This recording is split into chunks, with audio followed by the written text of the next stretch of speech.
જય શ્રી કૃષ્ણ, જય સ્વામિનારાયણ ફ્રેન્ડ્સ. તો હું આજે તમને મિતાંશની દવા બતાવીશ કે ડૉક્ટરે કઈ કઈ દવા એને પ્રિસ્ક્રાઇબ કરી દીધી છે, અને ત્યારબાદ હું આજે શું નાસ્તો કરું છું એ પણ બતાવીશ.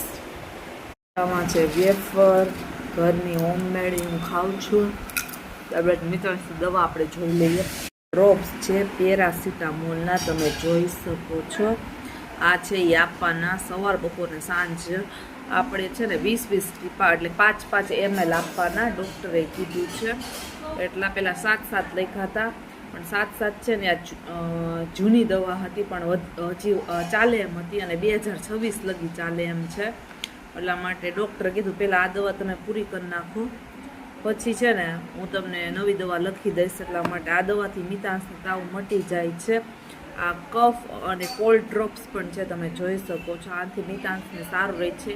આ તાવની દવા છે, તમે જોઈ શકો છો. ત્યારબાદ આ બીજું છે, આ લિક્વિડ ફોર્મમાં પાવડર છે, તમે જોઈ શકો છો. આ પણ લખી દીધું છે, મોક્સો મેન્ટન ડ્રાય સિરપ છે. આ નામ છે, તમે જોઈ શકો છો. આ દવા છે મોક્સોમેટિન. આ પાવડર છે.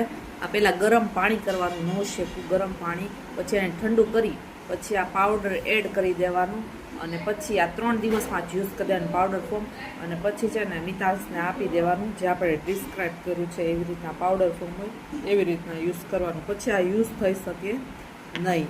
અને આ છે એ કઈ રીતના આપવાની છે એ પણ ડૉક્ટરે આપણને લખી દીધું છે. સવાર અને સાંજે 5-5 ml, અને ચમચીમાં જોઈએ તો એક ચમચી એટલે 5 ml થાય, એ રીતના આપવાનું છે. તમે જોઈ શકો છો. આ પાવડર ફોર્મમાં હોય, અને કહે જ છે ડૉક્ટર કે 9 સુધી પાણી નાખી અને પછી તમારે જરૂર પ્રમાણે ઠંડુ કરીને પછી આ પાવડર મિક્સ કરી પછી બોટલ આમ કરી નાખવાનું, એટલે ફોર્મ. અને સવાર સાંજે એક ચમચી છે. બેટા સારું લાગે છે? Feeling well, feeling good? તું ઉઠી ગયો મારો કાનો? સુઈ ગયો તમારો કાનો, હવે ઉઠી ગયો છે. તમે જોઈ શકો છો. જો આવી રીતના પગને આમ કરે, અને મને હવે તું લઈ લે જાવું કરે. જોવો બોલવા માંડ્યો છે મિતાંશ. બધાને કહી દે જય શ્રી કૃષ્ણ, જય સ્વામિનારાયણ. હું ઉઠી ગયો છું, મેં દવા ખાઈ લીધી છે. હા હા હા, બાબા જવું છે. એ પેલો શબ્દ શું બોલ્યો મારો દીકો? બાબા. મમ્મા નો બોલ્યો, પેલો શબ્દ અમારે મોઢામાંથી નીકળો છે બાબા. અમને બાબા જવું ખૂબ જ ગમે છે. અમને ફેરવા જ કરો, તમે ફેરા જ કરીએ હેને બાબા. પેલો શબ્દ છે બાબા.